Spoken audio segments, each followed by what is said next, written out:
What would you do if the key to your future was locked inside a box that everyone said was worthless? What if you had to spend every last dollar you had in the world to claim it, enduring the laughter and scorn of an entire town? This was the choice that fell to Etta Briggs, a young woman of 20, who, at a rowdy frontier auction, paid $90 for a sealed Outlaw's Strongbox. The whole town laughed, but what they didn't know, what no one could have possibly guessed, was that the box held a secret, far more valuable than gold, a legacy that would not only change her life, but the future of the entire valley. Settle in, and let us know in the comments where you're watching from, as we tell the story of Etta Briggs and the Outlaw's last gamble. Etta stood at the back of the crowded auction house in Copper Gulch, a ghost in her own life. The air was thick with the smell of stale beer, sawdust, and unwashed bodies, a scent she had come to associate with public judgment. Just an hour earlier, the auctioneer, a fast-talking man with a stained waistcoat, had sold off her father's belongings: his worn pickaxe, his dented tin coffee pot, his bedroll, his spare shirt, the collection of a life spent chasing a dream into the hard granite of the earth, all sold for a pittance that barely covered the undertaker's bill. She clutched the meager roll of bills in her pocket, the sum total of her inheritance, $97. Her father, Thomas Briggs, had been a good man, a quiet man, whose hands were maps of hard labor. He had come to this rough-edged town with a hope as bright and sharp as a new shovel, and he had left it in a plain pine box, his lungs full of the same dust he'd spent a decade trying to sift gold from. His death had left Etta utterly alone, an island of quiet grief, in a sea of loud, ambitious men. The town looked at her with a mixture of pity and dismissal. She was just another prospector's orphan, another piece of driftwood the frontier tide would soon wash away. She was only here to collect the final coins from her father's scattered life, and then she would have to decide which direction to walk, until her shoes or her spirit gave out. She felt the weight of 100 gazes, none of them truly seeing her. They saw her loss, her vulnerability, and in a town like Copper Gulch, that was the same as seeing a weakness to be exploited or ignored. The auction was nearing its end, the auctioneer's voice growing hoarse. "All right, folks, last item of the day, a real piece of Copper Gulch history." Two burly men grunted as they hauled a heavy, iron-strapped strongbox onto the stage. It was ugly, scarred, and banded with rust that bled like old wounds onto the dark, warped wood. This, gentlemen, was the property of the late, not-so-great One-Eyed Jack Callahan. A ripple of dark amusement went through the crowd. Callahan had been a local terror for a few years, a highwayman known more for his bluster than his success. He'd been caught a month back after a botched stagecoach robbery and hanged from the big cottonwood outside of town. Sealed tighter than a miser's fist, the auctioneer bellowed, rapping his knuckles on the iron. Keys long gone, probably at the bottom of the Black Creek with Jack's other eye. What's inside? Could be gold, could be rocks. Who wants to pay for a mystery? A few miners shouted joke bids. 2 bits! A bottle of whiskey! Silas Croft, a bull of a man who owned the biggest ranch in the county, laughed from the front row. "I'll give you $5 for the firewood," he roared, and his cronies howled with him. Etta watched, her mind numb. She was about to turn and leave, to slip out the back door and into the anonymity of the dusty street, when a memory surfaced, faint as a puff of smoke. It was her father, a few weeks before he died, sitting by the stove. He'd been reading a tattered newspaper article about Callahan's capture. "That man," her father had murmured, more to himself than to her. "They got the story all wrong. He wasn't looking for what they think." The memory was a splinter, sharp and insistent. It made no sense, but her father had been a keen observer of the world, a man who saw the grain in the wood and the truth in a man's eyes. On a sudden, inexplicable impulse, a surge of something that felt like defiance, Etta heard her own voice, quiet but clear in the boisterous room. $10. The crowd went silent, heads turned. Silas Croft squinted, then a slow, mocking grin spread across his face. "Well, well, the little Briggs girl feels lucky." $15, he boomed. 20, Etta said, her heart starting to pound. She didn't look at Croft. She looked at the box. Croft was playing with her now, enjoying the show. 30. The crowd was murmuring, laughing. Etta took a breath. 50. A gasp went through the room. This was no longer a joke. Silas Croft's eyes narrowed. He was a man who hated to be challenged, especially by a woman, and most especially by a girl with nothing to her name. 75, he snapped. The auctioneer's eyes darted between them, sensing real money. Etta felt a cold calm settle over her. She thought of her father's knowing words, of the pitying looks, of the $97 in her pocket. 90, she said, her voice steady. The word hung in the air. $90. An absurd sum for a locked box of unknown contents. Silas Croft stared at her for a long moment, then threw his head back and laughed. A loud, cruel sound that filled the entire building. Let her have it. The girl's bought herself the most expensive box of dirt in the territory.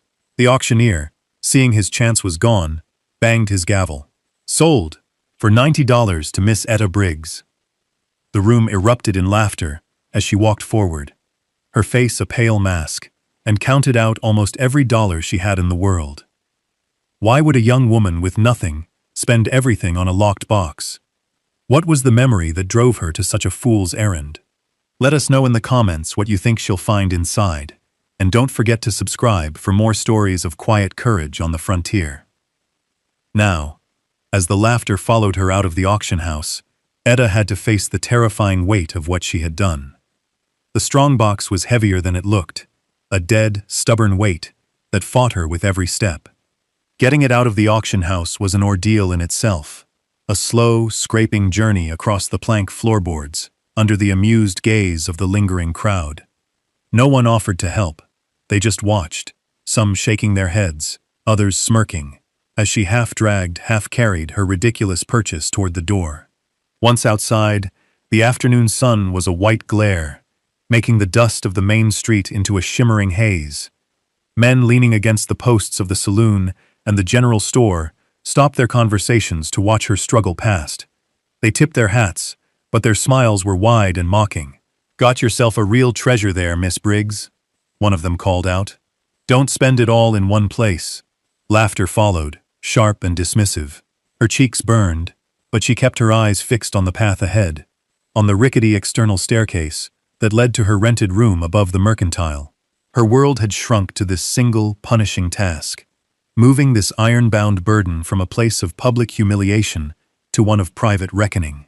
From the swinging doors of the saloon, Silas Croft's voice carried, loud and self-satisfied, as he recounted the tale for those who had missed it. $90 for a box of rocks. I tell you, that girl's grief has turned her mind. Thomas Briggs spent his life chasing fool's gold, and it seems his daughter has inherited the fever. More laughter. The town had already written its story about her. She was the foolish, grieving girl who threw away her last pennies on a dead outlaw's junk. As she neared the livery stable, a figure straightened up from mending a harness in the shade of the overhang. It was Samuel, the old Ute stable hand. He was a man of few words and deep-set eyes, a fixture in Copper Gulch who seemed to exist outside its noisy social currents. He watched her approach, his expression unreadable. He looked at her face, then down at the scarred strongbox she was wrestling with. Etta tensed, expecting another jeer, perhaps a quieter, more pitying version. Instead, he simply met her gaze and spoke, his voice low and raspy like stones grinding together. Some locks, he said, aren't made for keys. He held her eyes for a moment longer, a flicker of something ancient and knowing in his own, then turned back to his work, leaving Etta standing in the dust, the cryptic words echoing in her mind. Just then, Silas Croft himself, smelling of whiskey and arrogance, stepped out of the saloon, blocking her path.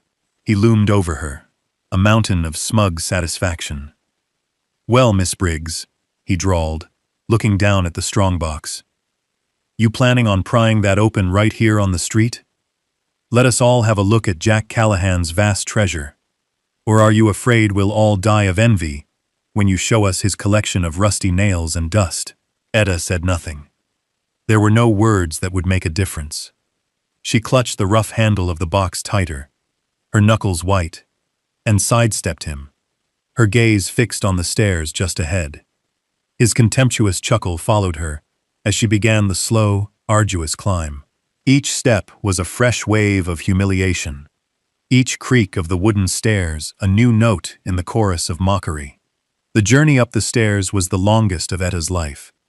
With each step, the iron-strapped box seemed to gain weight, absorbing all the doubt and regret that swirled inside her. When she finally reached the landing and fumbled the key into the lock of her room, her arms were trembling with exhaustion. The room was small and spare, little more than a cell. It held a narrow cot, a wash basin on a rickety stand, a single wooden chair, and a small window that looked out onto the dusty, sun-baked alley below. It was a temporary place, a room that held its breath, waiting for its occupant to move on. She maneuvered the strongbox through the doorway and let it fall to the floor. It landed with a deep, resonant thud that seemed to shake the entire building, a sound of finality. Silence descended, broken only by her own ragged breathing. In the quiet of the room, the box looked even more formidable, more hopeless. The last light of the day slanted through the grimy window pane, a single bar of gold that illuminated the pitted rust and the deep scars in the wood. It was an object of pure, brute utility, built to withstand anything, especially the hopes of a girl with $90 to her name. She circled it like a wary animal. There was no obvious keyhole, only a tight, sealed seam where the lid met the body. The iron straps were thick and bolted down with heavy, rounded rivets. She pushed on the lid. It didn't budge. She tried to find purchase with her fingers along the seam, but it was sealed tight by age and rust. It was, for all intents and purposes, a solid block of wood and iron. The town's laughter echoed in her ears, louder now, in the suffocating silence. Croft's mocking voice, the whispers, the pitying stares. A wave of crushing despair washed over her. What had she done? She had traded the last vestiges of her father's life, the last of her security, for a useless, ugly lump. She sank onto the cot, her face in her hands.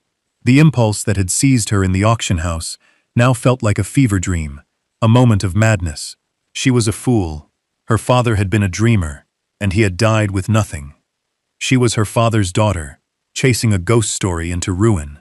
She sat there for a long time, as the light faded from the room, turning the gold bar to a soft gray, then to nothing. The box was just a hulking shadow on the floor. Eventually, hunger gnawed at her. She lit a single kerosene lantern, its flickering light casting dancing, distorted shadows on the walls. She ate her meager supper of dry bread and a strip of jerky, her eyes never leaving the box. It had a presence now, a silent, stubborn challenge. It was a monument to her folly, sitting in the very center of her tiny, empty world. That night, she couldn't bring herself to sleep on the cot. It felt too far away. She pulled her thin blanket onto the floor and lay down beside the strongbox, her hand resting on its cold, rough surface. She felt the texture of the pitted iron, the grain of the ancient wood.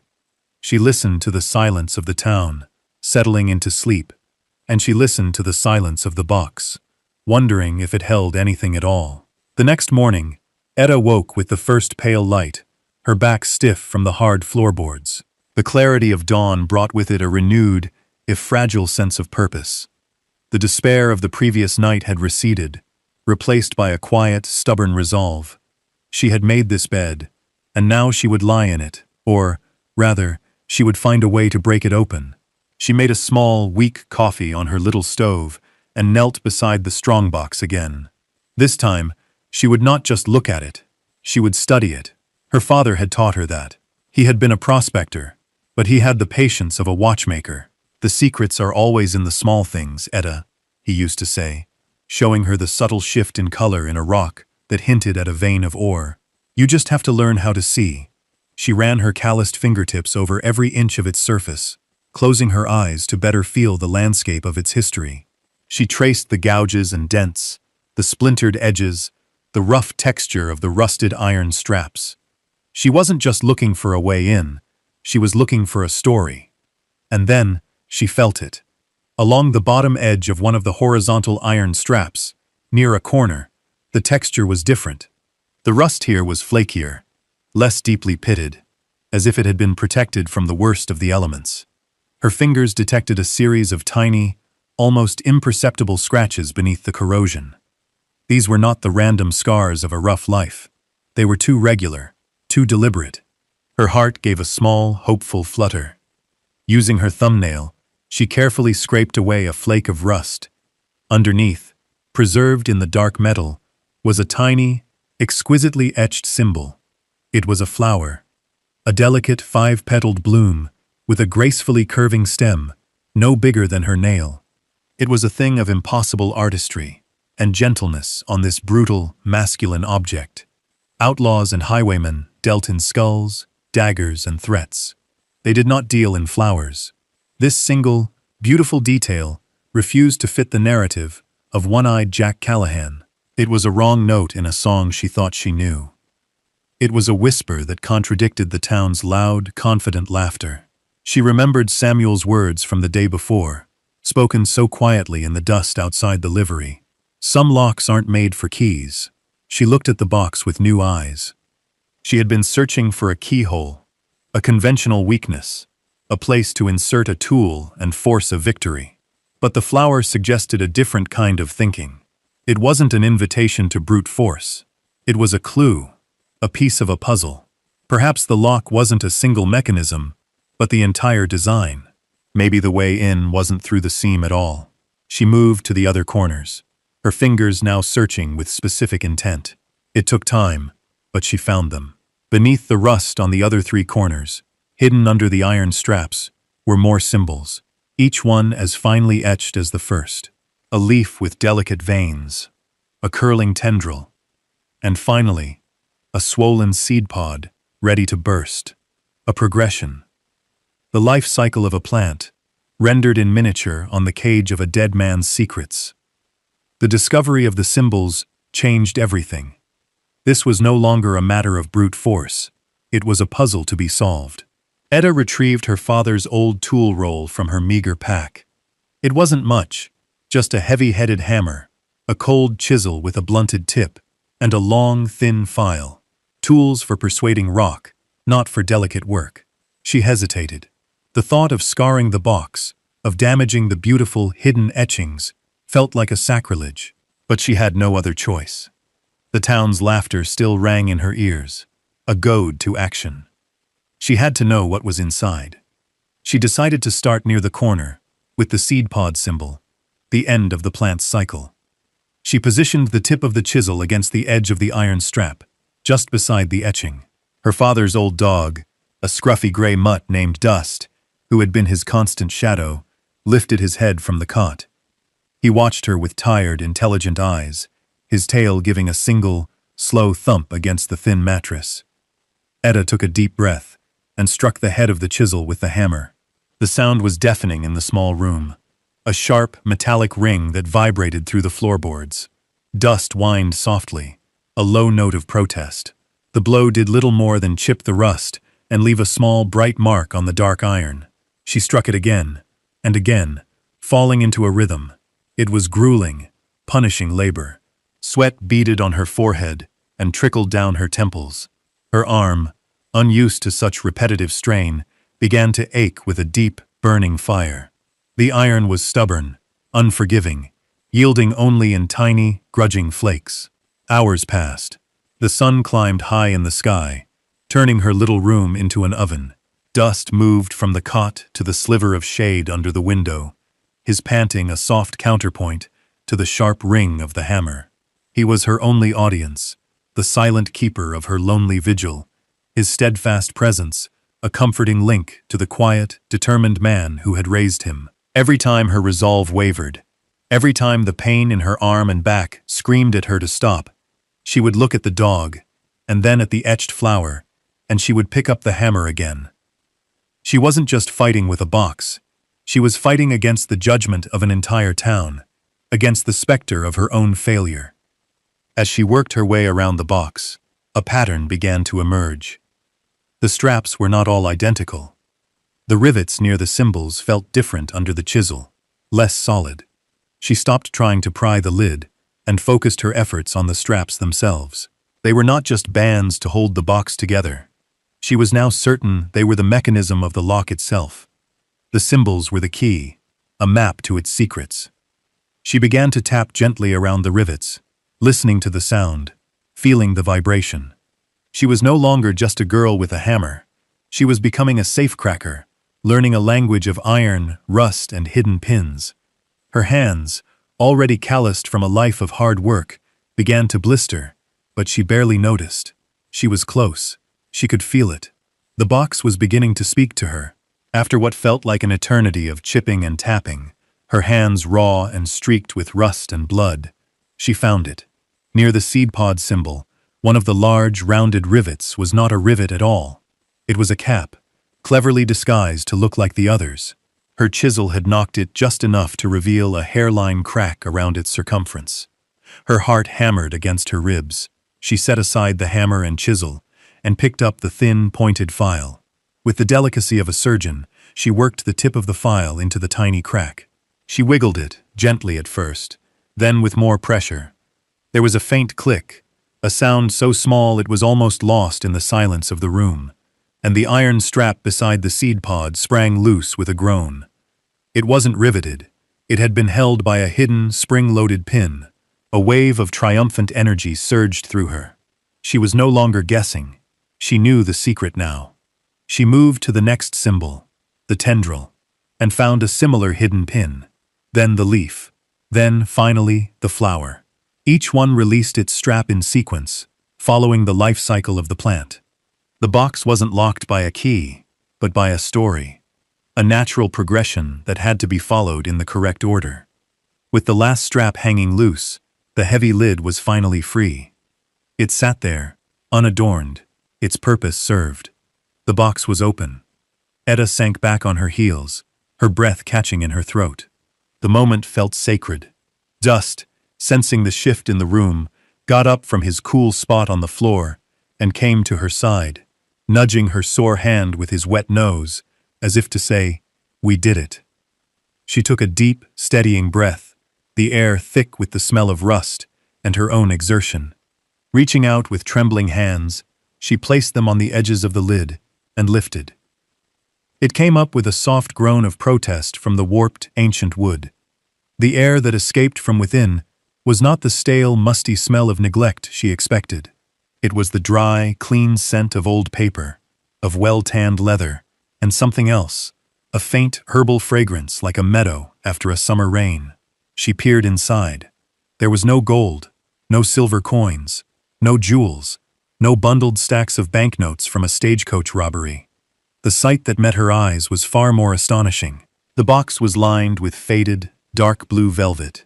It was not a cache, it was a cabinet. On top, resting on a bed of dried herbs, lay a thick, leather-bound journal. Beneath it were dozens of small packets, neatly wrapped in oilskin, tied with twine, and labeled with a delicate, precise script. And nestled in a specially carved compartment in the corner was a set of small, beautiful tools made of brass and glass. A powerful magnifying lens, a pair of fine-tipped tweezers, and a tiny, elegant scale for weighing grams and ounces. This was not the strongbox of a brutish outlaw. This was the portable laboratory of a scholar. With reverent hands, she lifted out the journal. The leather was supple and worn smooth with use. She opened it to the first page. The script was elegant, flowing, the work of a highly educated hand. It read, "The collected notes and field studies of John C. Alleman, botanist." Not One-Eyed Jack Callahan. It was a different name, a different man, a different world. The outlaw persona had been a disguise. Flipping through the pages, Etta saw breathtakingly detailed drawings of plants, flowers, and fungi, each one rendered with artistic and scientific precision. Beside each drawing were pages of dense notes on their properties, their habitats, and maps, crude but accurate, of the high mountain valleys and hidden canyons around Copper Gulch where they had been found. One-Eyed Jack Callahan, the bungling highwayman, was a fiction. John C. Alleman, the brilliant scientist, was the truth locked inside. Etta spent the rest of the night lost in the pages of the journal, the single lantern casting a pool of warm light on the floor of her small room. John Alleman's story unfolded, not in tales of robbery and violence, but in quiet, passionate observations of the natural world. He was a man obsessed with the hidden life of the mountains, a scientist who had adopted the guise of an outlaw to move through the rough territory without attracting the wrong kind of attention. A botanist, carrying delicate instruments, would be a target. A feared highwayman was left alone. His notes detailed the discovery of dozens of plant species, previously unknown to science, many of them unique to the unique geology of the Copper Gulch region. Some had unusual properties, catalogued with meticulous care, but one plant, in particular, dominated the final section of the journal. He called it Silphium eris, or the copper vein bloom. It was a small, hardy flower, with 5 delicate, copper-colored petals, that grew only in soil, with high concentrations of copper ore. Alleman believed its roots absorbed the metal and transformed it into a compound with profound medicinal potential. His research suggested it could treat chronic lung ailments, the miner's cough that had taken her own father and so many others. The oilskin packets contained his life's work, carefully pressed samples of each plant, and most precious of all, vials filled with their seeds. This wasn't just a collection of a hobbyist. It was a potential cure, a botanical treasure of immeasurable value. As the first hint of dawn began to gray the sky outside her window, a fierce storm broke over the town. The wind rose to a howl, and rain began to lash against the glass in violent sheets. Suddenly, a crash from the mercantile below, followed by panicked shouting. A lantern must have overturned. Smoke, acrid and black, began to seep up through the cracks in her floorboards. Fire. Panic seized the street below. Men were shouting, trying to form a bucket brigade in the torrential rain. Etta's first primal instinct was to save the box. She slammed the journal shut, ready to gather everything and flee. This was her vindication, her inheritance, her future. But then she heard a child's terrified cry from the room across the narrow hall.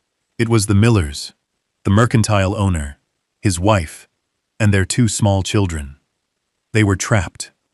A terrible choice confronted her, in that smoke-filled moment. Save the discovery that could change her life, or save the lives of the neighbors, who had likely laughed at her, along with everyone else. It was no choice at all. Her father had taught her that you measure a person not by what they find, but by what they refuse to leave behind. She shoved a wet rag from her wash basin under her door to buy a few seconds, then threw it open and plunged into the choking hallway. She found Mrs. Miller and her 2 children huddled together, disoriented and crying. Etta grabbed the woman's arm. "The back stairs!" she yelled over the roar of the fire. She guided the terrified family through the blinding smoke, shielding the smallest child with her own body, until they stumbled out onto the rickety external staircase and down into the muddy, rain-swept alley. The moment they were clear, a section of the roof above the hallway collapsed with a deafening roar, sending a shower of embers and flaming debris down, completely blocking the way back to her room. From the relative safety of the street, Etta turned and looked up in horror. Orange flames were now licking hungrily at the frame of her window. The box, the journal, the seeds, everything she had just discovered, everything she had sacrificed for, was being consumed.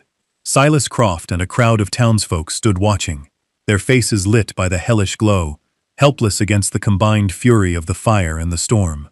The storm that fed the fire also, in the end, helped to kill it. By sunrise, the torrential rain had subsided to a miserable drizzle, and the mercantile was a smoldering, blackened skeleton. Etta stood in the muddy street, wrapped in a blanket someone had given her, staring at the ruin. The place where her room had been was a gaping, charred hole open to the gray sky. Everything was gone. The box, the journal, the hope. It had all been turned to ash. The town that had mocked her now looked at her with a new, sober expression. Mr. and Mrs. Miller, their children clinging to them, approached her. Their faces were smudged with soot, their eyes wide with shock and gratitude. "You saved us," Mr. Miller said, his voice thick with emotion. Our home, our business, it's all gone. But you saved my family. We owe you everything. He put his arm around Etta, and for the first time since her father's death, she did not feel entirely alone. The whispers that followed her now were different. They were not of ridicule, but of awe. Silas Croft, his usual arrogance washed away by the night's events, walked over to her. He looked from her pale, tired face to the burned-out building. "That was a brave thing you did, miss," he said, his voice uncharacteristically quiet. "Leaving your property to save them. Foolish, maybe, but brave." He didn't mention the Strongbox. He didn't have to. Everyone assumed it had been destroyed, its mysterious contents, whatever they were, lost forever. A crew of volunteers began the grim work of sifting through the wreckage, looking for anything salvageable. Hours later, a man's shout cut through the quiet sounds of their labor. "Over here! Found something!" He was standing in the far corner of what had been Etta's room, a part of the floor that had collapsed but not completely burned through. The men pulled away charred beams and debris, and there, sitting in a crater of its own making, was the Strongbox. It was blackened, scorched, the wood deeply charred, but its iron straps had held.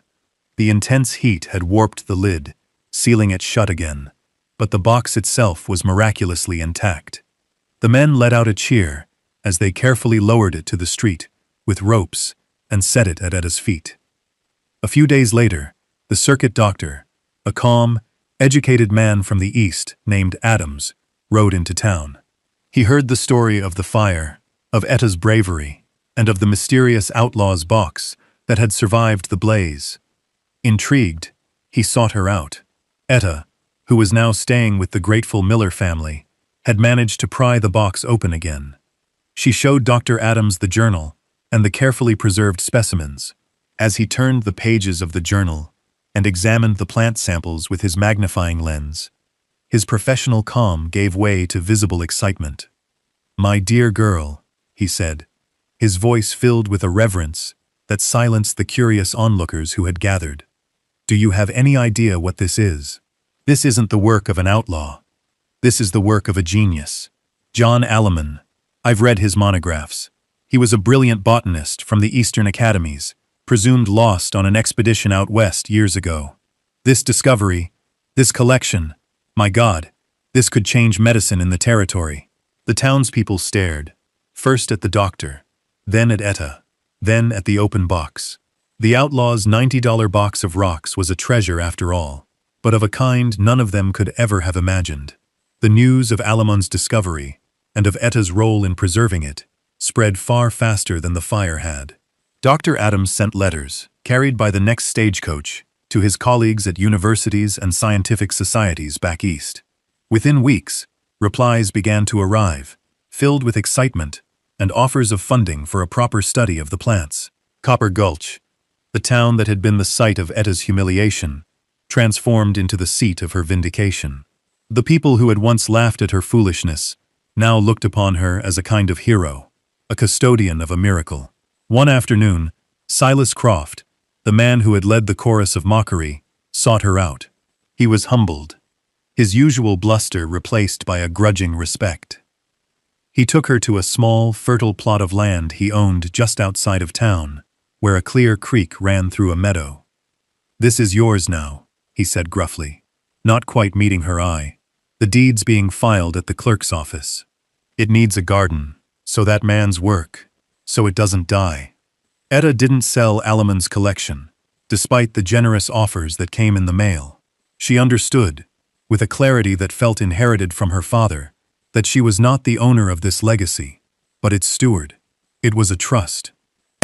With the guidance of Dr. Adams, who extended his stay indefinitely, and using the funds that began to arrive from the East, she started the painstaking work of germination.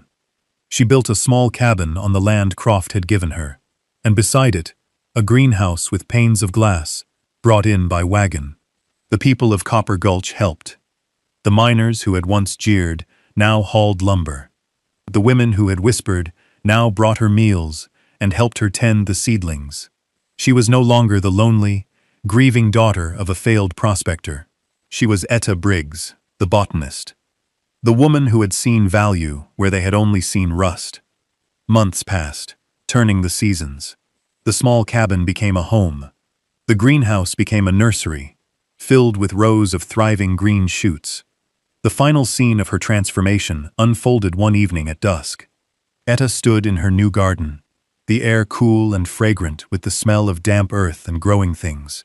Rows of small, healthy plants stretched out before her in the fading light. In one dedicated bed, the copper vein bloom was beginning to show its first buds, the petals tightly furled, promising their unique, metallic sheen.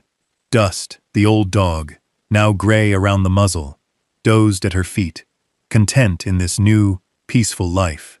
Dr. Adams stood beside her, inspecting a leaf through his spectacles. "Your father would be so proud, Etta," he said gently. "He spent his whole life searching the earth for treasure." Etta looked out at the valley, now bathed in the soft, golden light of the setting sun. She reached down and touched one of the unopened buds, a small, perfect promise. "He was just digging in the wrong place," she said quietly. "The real treasure wasn't in the rock. It was growing on top of it all along." Thank you for joining us for this story of quiet discovery. It reminds us that sometimes the greatest value is found not in what the world tells you to seek, but in what it teaches you to overlook. If you were moved by Etta's journey of finding worth in the discarded, please give this video a like and subscribe for more tales from the frontier. We'll be back soon with the story of a lone blacksmith who forged a legend from a single fallen star.